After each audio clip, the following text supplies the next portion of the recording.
السلام علیکم ورحمۃ اللہ وبرکاتہ۔ قرآن ہوم اسٹڈی کورس کے سبق نمبر 1 کے ساتھ ہم آغاز کر رہے ہیں، اور جیسا کہ آپ نے دیکھا ہوگا اس کے پہلے صفحے کے اوپر کہ اس میں جو 11 مختلف آئٹمز ہیں، اور اس وقت ہم ٹائٹل پیج کے اوپر ہیں، اور اس میں آپ نے حروف تہجی کا تعارف، کلمہ کی تعریف اور کلمہ کی اقسام، یہ ساری تفصیل اس کے اندر دی گئی ہے۔ اور اب ہم پیج نمبر 2 کے اوپر اس وقت ہم سٹارٹ کریں گے، وہ کھول لیں۔ اگر آپ دیکھیں اوپر تو آغاز ہوتا ہے کہ کلمہ اور اس کی اقسام، عربی کے حروف تہجی کا تعارف۔ عربی زبان میں حروف تہجی کی تعداد 29 ہے، اور بعض اس کو کہتے ہیں کہ 28 بھی اس کی تعداد ہے، اس کے بارے میں ابھی آپ کو بتاتا ہوں۔ اور اگر ہم غور سے دیکھیں تو ہر زبان میں ایسے حروف ہیں جن کے ساتھ بنیادی حروف ہیں جن سے الفاظ بنتے ہیں، اور پھر ان الفاظ کو ایک خاص ترتیب دینے سے جملہ بنا کرتا ہے۔ اور قرآن مجید میں عربی کے تمام حروف تہجی استعمال ہوئے ہیں، یعنی کہ 29 کے 29 حروف تہجی قرآن کریم کی مختلف لفظوں میں استعمال ہوئے ہیں، بلکہ 2 آیات تو ایسی ہیں قرآن مجید میں بسم اللہ سمیت 6348 6348 اتنی آیات، 6348 آیات موجود ہیں۔ اور اس میں 2 آیات ایسی ہیں، ایک تو سورہ آل عمران میں ہے اور ایک سورہ الفتح میں ہے۔ اس میں 2 آیات ایسی ہیں جس میں تمام حروف تہجی، یعنی ایک ہی آیت میں تمام حروف تہجی موجود ہیں۔ ان کی آیت نمبر کے بارے میں بھی میں آپ کو بعد میں بتاؤں گا۔ اس وقت سورہ الفتح کی آخری جو آیت ہے، جو شروع ہوتی ہے محمد رسول اللہ صلی اللہ علیہ وسلم، پارہ نمبر 26، اس میں اگر آپ دیکھیں تو آپ کو سارے یہ 29 حروف وہاں پہ ملیں گے۔ اور یہ تمام حروف کو آپ عربی تلفظ کے ساتھ زبانی یاد کریں، ترتیب کے ساتھ یاد کریں، کیونکہ پھر حروف مقطعات کو سمجھنے، ان کو پڑھنے میں پھر یہ کام آتے ہیں، اور پھر آگے اس کے بارے میں مزید تعارف پیش کیا جائے گا۔ گو کہ اس کا تعلق گرامر کے ساتھ نہیں ہے، اور یہ تجوید کے بنیادی قاعدہ ہے کہ حروف تہجی کو صحیح تلفظ کے ساتھ آنا چاہیے، لیکن یہ ضروری ہے کہ ہم اس کو ایک ترتیب سے یاد کریں، کیونکہ آگے پھر گرامر میں بھی اس کی ہمیں ایک لحاظ سے ضرورت پڑے گی، جو آنے والا اسباق میں آپ کو اس کا خود ہی پتہ چل جائے گا۔ تو ایک دفعہ میں اس کو پڑھ دیتا ہوں، اور یہ ہونا چاہیے کہ اگر کوئی درمیان سے شروع کریں، فار ایگزامپل اگر کوئی کہے کہ مثال کے طور پر میم کے بعد کیا ہے، تو فوراً اس کے بعد ذہن میں آنا چاہیے کہ نون ہے، پھر واو ہے، پھر ہا ہے۔ تو میں نے یہ بتایا تھا کہ اس میں 29 حروف ہیں، 29 بھی ہیں اور 28 بھی ہیں، اور اس میں اگر آپ سٹارٹ کریں تو پہلا جو حرف ہے وہ ہے الف، اور دوسرا ہے با۔ الف، با، تا، ثا، جیم، حا، خا، دال، ذال، را، زا، سین، شین، صاد، ضاد، طا، ظا، عین، غین، فا، قاف، کاف، لام، میم، نون، واو، ہا، حمزہ، یا۔ اب جو 28 کہتے ہیں کہ حروف تہجی ہے، وہ الف اور حمزہ، یعنی کہ پہلا جو حرف ہے الف اور سیکنڈ لاسٹ جو یا سے پہلے ہے حمزہ، اس کو ایک ہی حرف مانتے ہیں۔ اس کی وجہ وہ یہ بیان کرتے ہیں کہ اگر الف کے اوپر کوئی حرکت ہو، مثلا زیر زبر پیش ہو، اور اسی طرح جو حمزہ ہے اس کے اوپر بھی اگر کوئی حرکت لگائی جائے تو آواز ایک جیسی ہوتی ہے، اور اس لیے بعض کہتے ہیں کہ یہ 28 ہیں، لیکن اگر اس کی شکل کے لحاظ سے ہر ایک کی آئی ڈی مقرر کی جائے اور ذہن میں رکھی جائے تو پھر یہ 29 حروف ہیں، اور ہر زبان کے مختلف ہوتے ہیں۔ جیسے آپ دیکھیں کہ انگریزی میں 26 ہیں اور اردو میں 36 ہیں، اسی طرح مختلف زبانوں میں مختلف حروف تہجی ہیں، لیکن جو عربی ہے اس کے اندر ان کی تعداد الف سے یا تک 29 ہے۔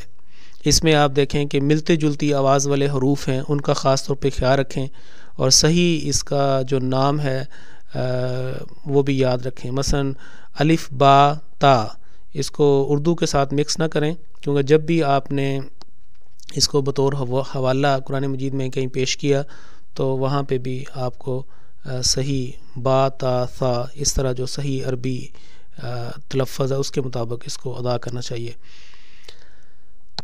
نیکسٹ ہے جی کہ کلمہ کسے کہتے ہیں، تعریف اور امثال قرآنیہ سے وضاحت. اکیلا لفظ جو بامعنی ہو اس کو عربی میں کلمہ کہتے ہیں، اور اس کی چند مثالیں نیچے دی گئی ہیں. آپ نے دیکھا ہوگا کہ کلمہ کا مطلب ہے وہ لفظ اور جو بامعنی ہو. مختلف لفظ انسان بولتا ہے جس میں کچھ بے معنی ہوتے ہیں، یعنی کہ ان کا کوئی معنی نہیں ہوتے. مثلا چائے اگر ایک ہے اردو کا لفظ تو اس کے ساتھ وائے، چائے وائے. پانی اگر ایک لفظ ہے تو شانی جو ہے یہ مہمل ہے اور بے معنی ہے، اور صرف اگر کسی تاکیداً استعمال ہوتا ہے، اور لیکن ان کا کوئی اس کو کلمہ نہیں کہہ سکتے. تو جو بھی لفظ میننگ فل ہو، بامعنی ہو، اس کا ایک بات سمجھ آتی ہو، اس کو کلمہ کہتے ہیں. اور پہلا لفظ جو آپ دیکھیں دائیں طرف لکھا ہوا ہے بیتن، اور بیتن کا مطلب ہے گھر. اور یہ بامعنی لفظ 3 حروف یعنی با یا تا کا مجموعہ ہے. 3 حروف کا یہ مجموعہ ہے. اس کے لیے مثال یہ دی گئی ہے کہ بیت العتیق، یہ سورہ الحج میں یہ 2 الفاظ بیان ہوئے ہیں. اور بیت العتیق کا مطلب ہے کہ قدیم ترین گھر، اور یہ خانہ کعبہ کے لیے اللہ تعالیٰ نے اس کو استعمال کیا ہے. بیت اللہ کا لفظ عام طور پر استعمال ہے. ہماری جو پیاری مسجد بیت الفتوح وہ بھی آپ دیکھیں تو بیت کا مطلب ہے گھر، اور یہ 3 حروف کا مجموعہ ہے. تو اس کو ہم اگر کوئی کہے کہ اس کو کیسے کلاسیفائی کریں تو یہ ایک کلمہ ہے. اس کے بعد اگلا آپ دیکھیں کہ لفظ ہے کتبہ، اور کتبہ کا مطلب ہے اس نے لکھا، اور یہ اس کا تعلق ایکشن کے ساتھ ہے، فعل ہے، یہ کام کرنے کا پتہ چلتا ہے کہ کسی شخص نے یہ لکھا، کتبہ اس نے لکھا. تو یہ بامعنی لفظ 3 حروف کاف تا با کا مجموعہ ہے، یعنی کہ کاف تا با اس کے حروف ہیں، اور اس کے اوپر جب ایک خاص انداز میں قواعد کے مطابق حرکات ہوئی ہیں، 3 فتحہ، 3 جس کو آپ زبر بھی کہہ لیں، تو اس طرح یہ لفظ بنا ہے کتبہ. اور اس کی مثال قرآن مجید میں سورہ المجادلہ میں اس طرح بیان فرمائی گئی ہے کہ کتب اللہ لأغلبن انا ورسلی. اس وقت اس کا ترجمہ جاننے کی ضرورت نہیں، لیکن سر دست میں آپ کو بتا دیتا ہوں کہ کتب اللہ تعالیٰ نے لکھ چھوڑا ہے کہ ضرور یقیناً میں اور میرے رسول ہی غالب آئیں گے. تو اس کے بعد جو مثال ہے وہ ہے علا، اور یہ بھی 3 حروف کا مجموعہ ہے، عین، لام اور یا. اور اس کی مثال آپ دیکھیں کہ سورہ البقرہ کی جو 17 آیات ہیں اس میں شروع میں ہی یہ علی ھدی من ربہم وہ جو آتا ہے کہ اولئک علی ھدی من ربہم.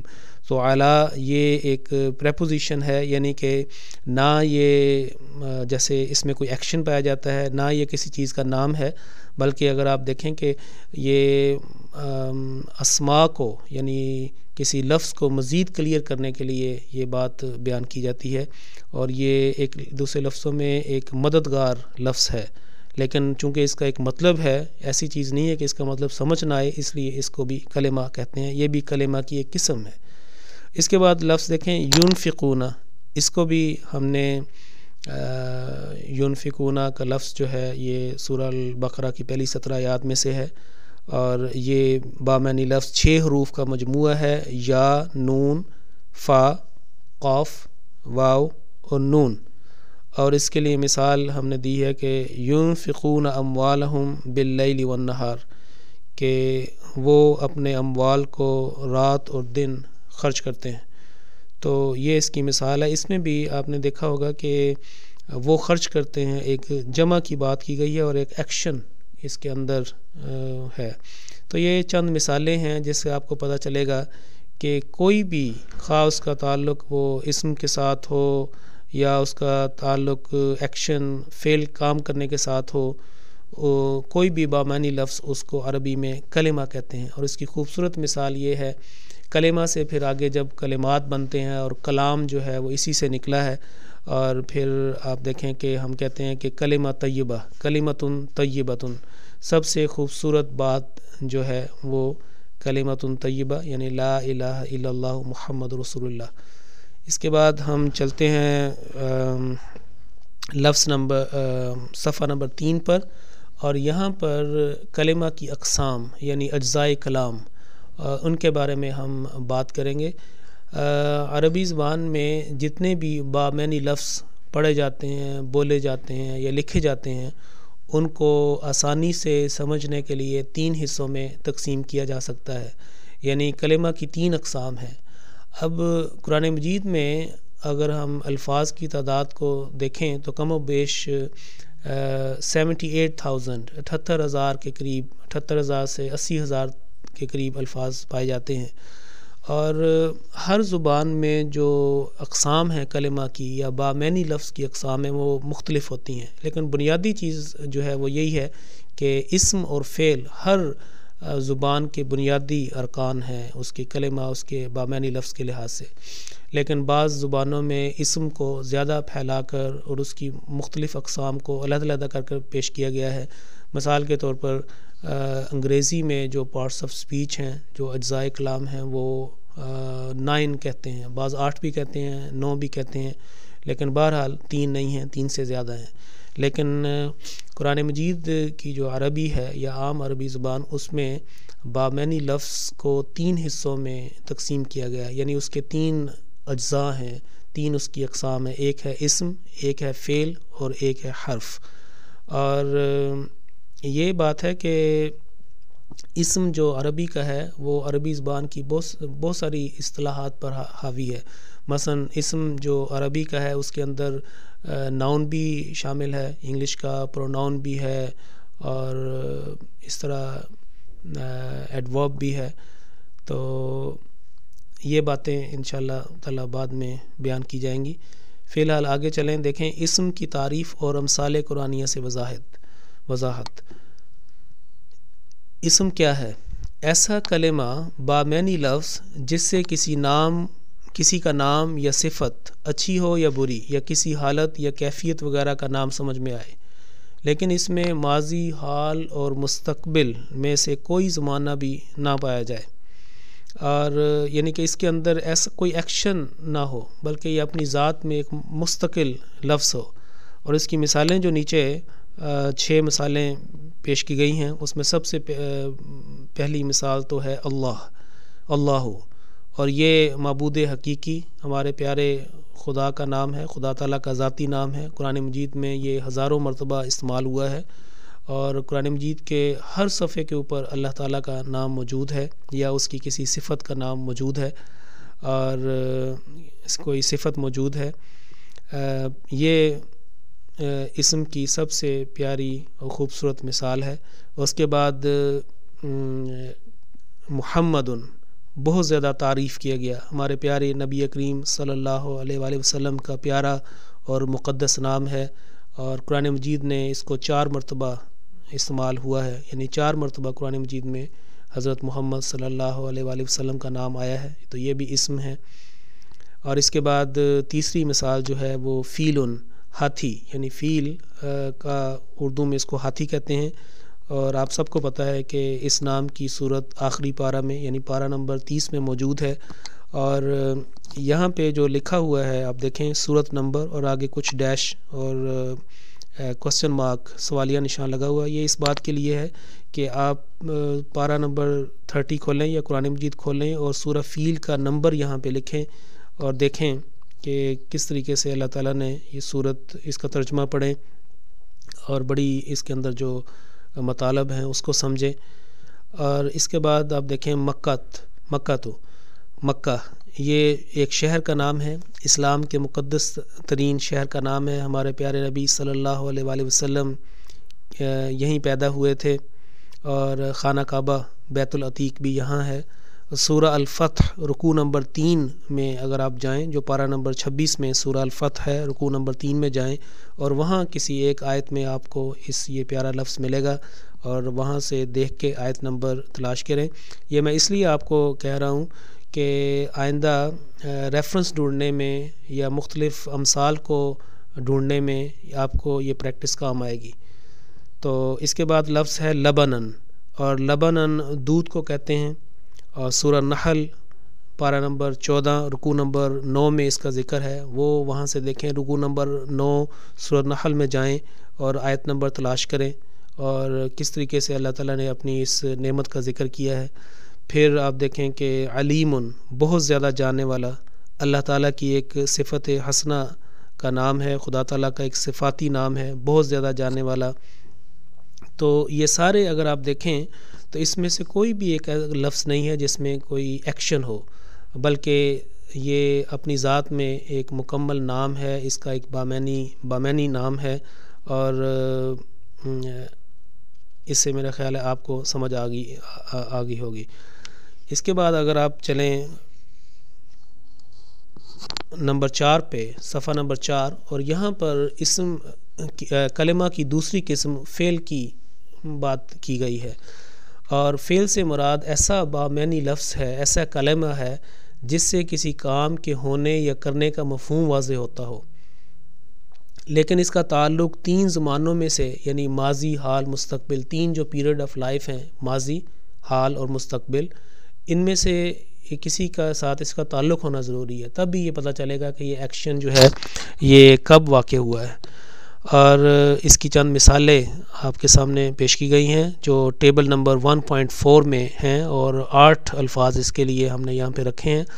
اس میں یہ میں آپ کو بتاتا چلوں کہ جتنے بھی ہم نے یہاں پہ ٹیبلز بنائے ہیں یا ورڈز آپ کو الفاظ لکھے ہیں، ان الفاظ کو زبانی یاد کریں، کیونکہ یہ آپ کا جو ذخیرہ الفاظ ہے قرآن مجید کا، اس کو یاد کرنے کی طرف یہ ایک سفر ہے جو آپ ہر سبق بسبق کرتے جائیں گے، اس طرح آپ کا کام آسان ہوتا جائے گا۔ اور اس میں یہ بھی میں آپ کو بتانا چاہتا ہوں کہ جو کسی بھی زبان کو سیکھنے کا 2 طریقے ہیں۔ ایک طریقہ تو یہ ہے کہ اس ماحول میں رہ کر زبان سیکھی جائے جہاں پہ وہ زبان بولی جاتی ہے۔ مثلا میں اس وقت اردو بول رہا ہوں، تو میں نے اپنے گھر میں، اپنے اسکول میں، اپنے ماحول میں یہ زبان سیکھی ہے، اور مجھے اس وقت کوئی اس بات کا یاد نہیں کہ میں نے گرامر سیکھی تھی، یا میں اس وقت جو بول رہا ہوں گرامر کا کون سے قانون کے مطابق بول رہا ہوں، کون سا قاعدہ اس وقت میں غلط استعمال کر رہا ہوں یا صحیح استعمال کر رہا ہوں، بلکہ یہ ایک نیچرل آؤٹ پٹ ہے، ایک قدرتی طور پر ایک بہاؤ ہے جو ماحول سے میں نے سیکھا۔ پریکٹس کے بعد اب اس بات کی ضرورت محسوس نہیں ہوتی کہ اب گرامر کی کوئی کتاب دیکھی جائے، بلکہ جیسے اہل زبان کو بولتے ہوئے سنا گیا اور پڑھا گیا، اسی کے مطابق یہ زبان جو ہے وہ آگے ترقی کرتی ہے، ڈیولپ ہوتی ہے۔ لیکن دوسرا یہ ہے کہ کسی زبان کو آپ ایجوکیشنلی، تعلیمی لحاظ سے اس کو سیکھیں، اور اس کے ذخیرہ الفاظ آپ کو آتے ہوں، پھر اس کے جو قواعد ہیں گرامر، اس کے اصول آپ کو آتے ہوں۔ اور عربی اس لحاظ سے بڑی سائنٹیفک زبان اس لحاظ سے ہے کہ اس کے قواعد کو بڑی عرقریزی کے ساتھ اس کو بنایا گیا ہے، اس کو مرتب کیا گیا ہے، اور در حقیقت یہ قرآن مجید کی خدمت تھی کہ قرآن مجید کو سمجھنے کے لیے بعد میں جو دقتیں اور مشکلات پیش آ رہی تھیں، اس کو پھر جو اس طرح کی خدمت کرنے والے تھے انہوں نے اس کی روشنی میں قواعد کو مرتب کیا۔ اور اگر ہم دیکھیں کہ دنیا میں اس وقت ہزاروں زبانیں بولی جاتی ہیں، لیکن قواعد کے لحاظ سے کچھ ہی چند ہی ہوں گی جن کے باقاعدہ طور پر کتابی شکل میں ان کے قواعد مرتب کیے گئے اور پڑھائے جاتے ہیں۔ اور اس لیے آپ یہ دیکھیں کہ تو سب سے پہلے زبان وجود میں آتی ہے، پھر اس کے قواعد بنتے ہیں۔ اس لیے جب بھی ہم آپ کو کوئی قواعد گرامر کا کوئی قاعدہ بتائیں، کوئی رول بتائیں، تو اپنے ذہن میں ایک جو استثناء کی کھڑکی ہے، ونڈو آف ایکسیپشن، استثناء کی کھڑکی ہے، وہ ضرور کھلی رکھیں، اور یہ استثناء در حقیقت جو قاعدے کو ثابت کرتا ہے۔ اور یہ ضروری ہے کہ یہ بات ہمارے ذہن میں ہو۔ اور اب دیکھیں کہ دنیا کی ہر زبان میں جو قواعد ہیں ان کو مرتب کرنے کا بنیادی طریقہ یہی ہے کہ وہ کلمات کو مختلف گروپس میں تقسیم کر لیتے ہیں، اس طرح کہ کوئی لفظ جو ہے اس درجہ بندی سے، گروپنگ سے باہر نہ رہ جائے، اور اسی کلمات کو جو ہے وہ اجزائے کلام، پارٹس آف سپیچ بھی کہتے ہیں، اقسام کلمہ کی اقسام بھی کہتے ہیں۔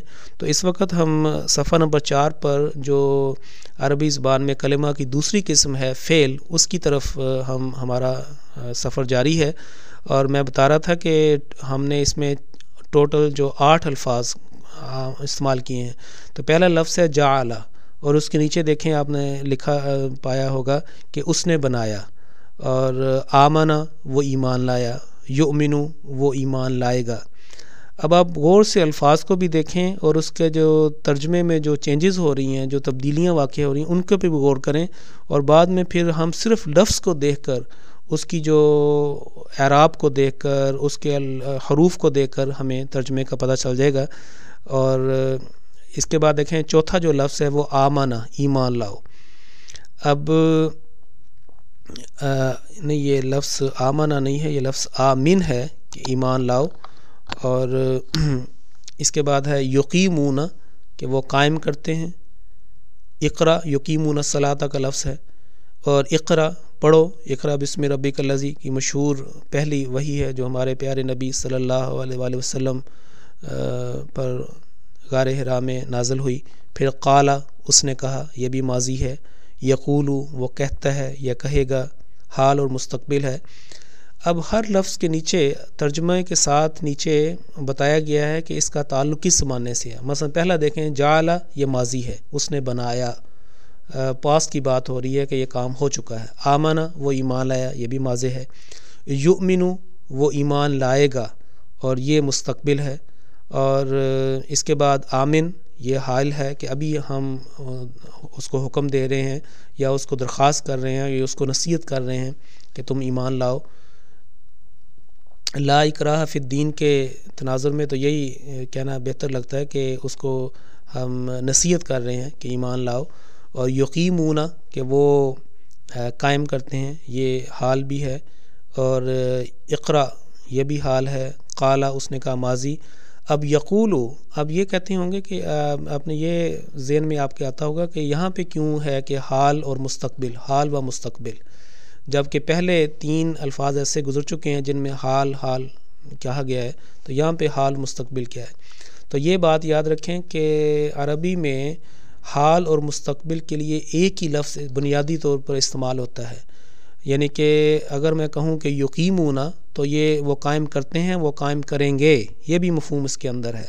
اور اگر ہے یؤمنو جو تیسرا لفظ ہے جو ٹیبل نمبر 1.4 میں، تو وہ یہ کہ وہ ایمان لاتا ہے، وہ ایمان لائے گا، دونوں مفہوم اس کے اندر شامل ہیں۔ پھر جب خاص کرنا ہوتا ہے نا کہ اس لفظ کو خاص، یہ تو لفظ حال کے لیے بھی استعمال ہو رہا ہے، مستقبل کے لیے بھی استعمال ہو رہا ہے، لیکن خاص اس کو مستقبل کے لیے کریں تو پھر کچھ حروف کا یا کچھ لفظ کا اضافہ کیا جاتا ہے، جس سے بات ثابت ہوتی ہے، پتہ چل جاتا ہے کہ یہ اب ڈیفینیٹلی یہ لفظ جو ہے وہ مستقبل، فیوچر کے لیے استعمال ہوگا۔ تو یہ چیزیں جو ہے آہستہ آہستہ آپ کو ہم پڑھائیں گے، آہستہ آہستہ یہ چیزیں آتی جائیں گی، لیکن بنیادی طور پر یہ چیزیں اپنے ذہن میں رکھیں، اور جو لفظ آپ پڑھیں اس کو آپ یاد کریں، اپنے ذہن میں رکھیں۔ یہ تمام الفاظ جو ہے یہ قرآن مجید سے لیے گئے ہیں۔ اس کورس کی ایک بنیادی خصوصیت یہ ہے کہ اس میں 99% الفاظ جو ہیں وہ قرآن مجید سے استعمال کیے گئے ہیں۔ تو جو یہ ہمارا کورس بڑھتا جائے گا، آپ کی ووکیبلری ذخیرہ الفاظ بڑھتا جائے گا، اور آپ کو پھر قرآن مجید کے الفاظ جہاں ایک فرض کریں کہ اگر آپ کو پتہ ہے کہ جعل، تو بہت ساری جگہ لفظ جعل استعمال ہوا ہے، تو آپ اس کے مطابق پھر ترجمہ کر سکتے ہیں۔ جیسا کہ میں نے شروع میں عرض کیا تھا کہ قرآن مجید کے الفاظ کی تعداد 78,000 سے 80,000 کے تقریباً اتنی ہے، یعنی 78,000 سے 80,000 کم و بیش ہے۔ تو اس میں جو اصل ذخیرہ الفاظ ہے وہ تقریباً 2,000 ہے، 2,000 ہے۔ تو وہ 2,000 بار بار وہ الفاظ آتے ہیں، جس کی وجہ سے وہ جو ووکیبلری ٹوٹل ذخیرہ الفاظ وہ 78,000 78,000 تقریباً بن جاتے ہیں.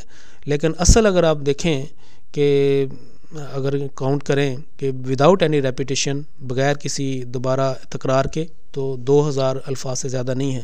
اور یہ جتنی بھی الہامی کتب اس وقت پائی جاتی ہیں، اس میں قرآن مجید اپنے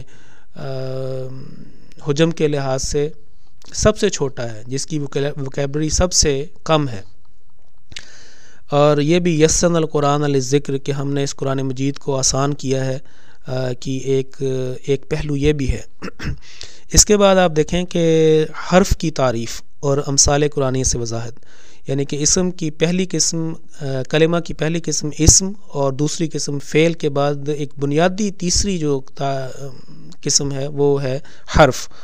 اور اس حرف کو جو عربی میں حرف کہتے ہیں نا کہ اس میں کتنے حروف ہیں، جیسے الف با تا ثا، اس حرف کو اپنے آپ کو کنفیوز نہ کریں، بلکہ یہ جو حرف کا مطلب ہوتا ہے کہ کنارہ، حرفن کنارہ.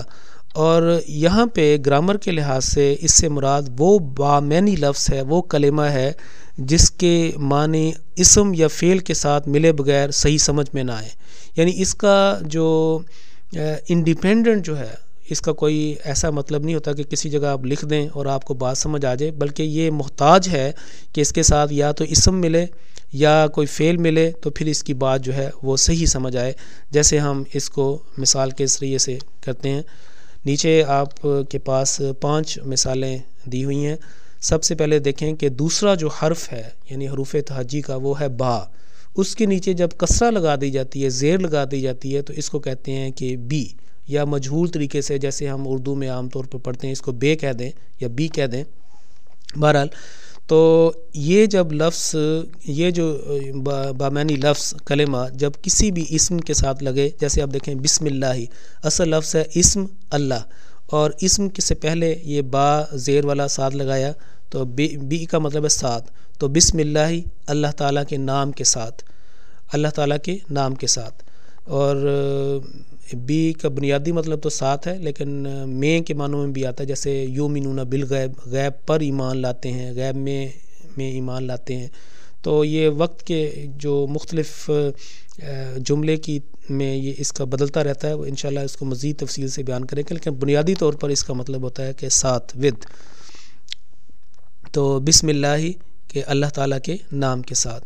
تو دوسرے لفظوں میں ہمیں یہ پتہ چلتا ہے کہ یہ یعنی دوسرا حرف تہجی با، جس کو اب کسرہ لگا کے بی ہے، یہ ایک بامعنی لفظ بن گیا ہے. اور اس کے بعد دوسری مثال ہے من. اب یہ میم اور نون کا مرکب یہ لفظ ہے، اور من نہیں بلکہ یہ من ہے. من سے مراد یہ ہے کہ سے، من. تو میں نے یہ مثال لی ہے سورہ بنی اسرائیل سے، اور یہ بڑی مشہور ہے. اگر آپ سورہ بنی اسرائیل کا پہلا رکوع کھولیں تو جہاں پہ آتا ہے کہ سبحان الذی اسریٰ بعبدہ لیلا من المسجد الحرام، تو من المسجد الحرام، مسجد حرام سے. اور اس کے بعد اگلی مثال ہے الہ. اب الہ طرف، اور من المسجد الحرام الی المسجد الاقصی، کہ مسجد حرام سے مسجد اقصی کی طرف. نبی اکرم صلی اللہ علیہ وآلہ وسلم کا جو عظیم و شان روحانی سفر اللہ تعالیٰ نے قرآن مجید میں بیان کیا ہے، اس کے ضمن میں یہ الفاظ آئے ہیں. وہاں سے اس کو پڑھ لیں اور دیکھیں کہ من اور الہ کو کس طریقے سے اللہ تعالیٰ نے استعمال کیا ہے.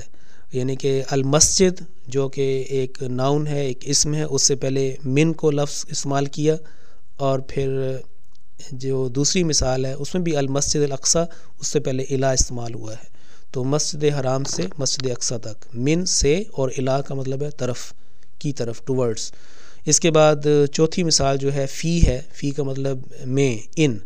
اور اب دیکھیں ذالک الکتاب لا ریب فیہ، کہ اس میں کوئی شک نہیں، لا ریب فیہ، اس میں کوئی شک نہیں. اور اس کے بعد ایک اور مثال آئی ہے کہ ایک ہی حرف ہے، اس کے نیچے کسرہ ہے، زیر لگی ہوئی ہے، اور وہ پورا بامعنی لفظ ہے، اور اس کا مطلب ہے کے لیے. تو اصل لفظ تھا ہدن اور المتقین، لیکن اگر ہم کہیں کہ ہدایت اور متقی تو بات بنتی نظر نہیں آتی، تو درمیان میں ایک گیپ ورڈ، میننگ فل ورڈ جو ہے، ایک حرف جو جس کو کہتے ہیں بامعنی لفظ، وہ ساتھ لے کے آئے ہیں، اور دونوں لفظوں کے درمیان میں آ کر اس نے مفہوم کو واضح کر دیا ہے۔ تو آپ دیکھیں کہ ھدی للمتقین، ہدایت ہے متقیوں کے لیے۔ اس کے بعد اگر آپ اگلے صفحے پہ چلیں، صفحہ نمبر 5، اور اس میں جو لکھا ہے کہ الفاظ اور معنی، یعنی کلمہ کی 3 اقسام جو ابھی ہم نے آپ کو بتائی ہیں کہ اسم، فعل اور حرف، ان تینوں اقسام کو ذہن میں رکھتے ہوئے اور جو اس کی وضاحت کی گئی ہے، اور جو آپ یہاں پہ پہلے صفحات میں پڑھ چکے ہیں، یہ جو الفاظ دیے گئے ہیں ان کو، یہ 28 الفاظ ہیں، یعنی کہ 28 ورڈز ہیں، 28 الفاظ ہیں، 14 اس طرف ہیں اور 14 دوسری طرف ہیں۔ ان کو زبانی یاد کریں، اور زبانی یاد کرنے کا ایک بڑا اچھا یہ بھی طریقہ ہے کہ اس کو مناسب اونچی آواز میں اس کو دہرائیں۔ اور اس شیٹ میں سورۃ الفاتحہ کو فوکس کیا گیا ہے، اس کے اوپر پوری توجہ ہے کہ سارے اس میں الفاظ آ جائیں۔ تو یہ الفاظ جو ہیں ان کا ترجمہ بھی آپ کو آنا چاہیے، لیکن ساتھ ساتھ آپ نے جو سیکھا ہے گرامر کے لحاظ سے، قواعد کے لحاظ سے، وہ آپ کے ذہن، تو میں آپ کے ساتھ ایک ایک کر کے پڑھ دیتا ہوں تاکہ آپ کے ذہن میں آ جائے کہ کس طریقے سے آپ نے ان کو زبانی یاد کرنا ہے۔ اور ایسی ہے کہ جیسے ہم دیکھیں کہ کثرت استعمال کی وجہ سے الفاظ جو ہیں وہ فطرت کا حصہ بن جاتے ہیں، ہمارے ذخیرہ الفاظ بن جاتے ہیں۔ مثلا اس وقت آپ دیکھیں، اگر آپ محسوس کریں کہ جہاں پہ آپ یہ سن رہے ہیں، یا میں اس وقت یہ بات ریکارڈ کر رہا ہوں، تو جس کمرے میں بیٹھا ہوں اس کی ایک ایک چیز جو ہے وہ مجھے میرے ذہن میں ہے، کیونکہ کثرت استعمال اور بار بار دیکھنے کی وجہ سے میرے ذہن میں سب چیزوں کا ایک پہلے تصویر موجود ہے، پھر اس کے بعد مجھے ان کے نام آتے ہیں۔ تو اسی طریقے سے آپ بھی یہ تجربہ کر سکتے ہیں۔ تو کثرت استعمال اگر بار بار اگر آپ دہرائیں، اور ویسے بھی سورۃ الفاتحہ کے بغیر تو نماز بھی نہیں ہوتی، تو اگر جب آپ اکیلے نماز پڑھ رہے ہوں تو اس وقت ایک ایک لفظ کو بار بار پڑھیں، یا غور کرتے ہوئے ان کے مطالب پر، اور یہ بتاتے ہوئے کہ یہ کرتے ہوئے کہ گرامیٹیکلی اس کو آپ سمجھیں، تو آپ بہت جلدی جو ہے وہ سیکھ جائیں گے۔ اچھا جی، اگر ہم دیکھیں، میں دائیں طرف سے ہی سٹارٹ کرتا ہوں۔ تو اگر پہلا لفظ ہے، اگر آپ پیج کے دائیں طرف، وہ ہے الدین۔ تو الدین میں آپ دیکھیں کہ یہ ناؤن ہے، یہ اسم ہے، اس میں کسی قسم کا کوئی فعل، کوئی ایکشن نہیں ہے، کوئی کام کرنے کا پتہ نہیں چلتا، تو یہ اس کا مطلب ہے جزا سزا، الدین مالک یوم الدین۔ پھر نعبد، ہم عبادت کرتے ہیں، اور اس میں چونکہ کام کرنے کا پتہ چلتا ہے، کوئی بات کی کرنے کا پتہ چلتا ہے، تو یہ یقیناً فعل ہے۔ پھر نستعین، ہم مدد مانگتے ہیں۔ تو لفظ کا خود ترجمہ بتاتا ہے کہ آپ نے اس کو کس کیٹیگری میں لے کے جانا ہے۔ آپ کے پاس 3 ڈبے ہیں، 3 باکسز ہے، آپ نے ایچ جو ورڈ ہے، جو آپ کے پاس ایک چیز ہے، اس کو آپ نے کہاں پہ کلاسیفائی کرنا ہے، کس جگہ پہ ڈالنا ہے۔ یا دوسرے لفظوں میں، اگر آپ کے پاس اس وقت میں نے بتایا تھا کہ 28 الفاظ ہیں اس پیج کے اوپر، اگر آپ کے پاس 28 لیٹرز ہوں، خطوط ہوں جو آپ کو آئے ہیں، لیکن آپ کے پاس جو ڈیسٹینیشنز ہیں، جو جہاں پہ آپ 3 آپ کے پاس ایڈریسز ہیں جہاں پہ آپ بھیج سکتے ہیں، بنیادی جو 3 آپ کے پاس ڈبے ہیں جس کو آپ نے اس کا ایڈریسز ہیں اس کے مطابق پڑھ کے آپ نے کرنا ہے، تو اس کے مطابق اگر آپ کریں تو آپ کا یہ بات سامنے آئے گی کہ اس میں جو ناؤنز ہیں، یعنی اس اسماء ہیں، ان کی تعداد 16 ہیں، یعنی کہ باکس نمبر 1 میں جو اسم کا باکس ہے اس میں آپ کی 16 چیزیں جائیں گی، 16 الفاظ وہاں پہ جائیں گے۔ اس کے بعد جو وربز ہیں، یعنی کہ فعل جس میں کام کرنے کا اور ہونے کا پتہ چلتا ہے، باکس نمبر 2 دوسرا ڈبہ، اس میں 5 بامعنی الفاظ جائیں گے، کلمات جائیں گے، اور جو حرف ہے، پارٹیکلز، وہ اس میں 7 اس ڈبے میں، یعنی ڈبہ نمبر 3 میں جو ہے وہ 7 بامعنی الفاظ وہاں پہ جائیں گے، تو یہ ٹوٹل تعداد جو ہے وہ 28 بنتی ہے۔ تو ان سب کو یاد کریں، اور جب تک آپ ان کو لکھ اچھی طرح یاد نہیں کر لیتے، اس وقت تک آپ جو ورک شیٹ ہے وہ بے شک نہ استعمال کریں کیونکہ پھر غلطی کا امکان ہوگا۔ ویسے تو ہم نے سی ڈی میں علیحدہ P D F worksheets دی ہوئی ہیں تاکہ جب آپ خود اس کو حل کریں اس کے بعد آپ خود اس میں دیکھیں، اپنے نوٹس کی پیش نظر اس کو سامنے رکھ کے اپنی غلطیاں خود ٹھیک کریں، اور جب تک 100% آپ نہیں ہوتے اس وقت تک آپ دوسرا لیسن شروع نہ کریں۔ اور لیکن میں یہ آپ کو ضرور کہنا چاہوں گا کہ یہ جو پہلے 5 پیج نمبر 5 ہے، یہاں تک کام مکمل کر کے پھر تھوڑا سا وقفہ دیں، کیونکہ اگر نیا یاد ہو اور فوری طور پر اگر آپ ورک شیٹ استعمال کر دیں تو لفظ ذہن میں ہوتے ہیں اور چانس ہے کہ آپ کافی ٹھیک کر لیں گے۔ لیکن اگر آپ آدھے گھنٹے کا 1 گھنٹے یا جیسے بھی آپ مناسب سمجھے تھوڑا سا وقفہ دیں تو پھر صحیح آپ کا ٹیسٹ ہوگا کہ آپ نے کا جو شعور ہے اس نے کتنی لاشعوری کوشش کی ہے اس کو ایبزارب کرنے کی، یہ الفاظ کو، اور پھر آپ کی جو ریکال میموری ہے الفاظ کو واپس لے کے آنے کی، یاد رکھنے کی، وہ جو صلاحیت کتنی ہے، تو اسے بھی آپ کو اندازہ ہو جائے گا۔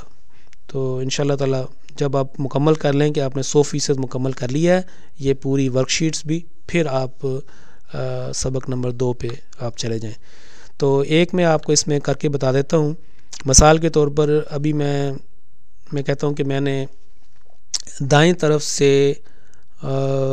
تیسرے لفظ پر میں نے جانا ہے، تو آپ دیکھیں لکھا ہوا ہے کہ مندرجہ ذیل الفاظ کے معنی لکھیں اور ہر کلمہ کی قسم بھی لکھیں، یعنی کہ کلمہ کی قسم یہ اسم ہے، فعل ہے یا حرف ہے۔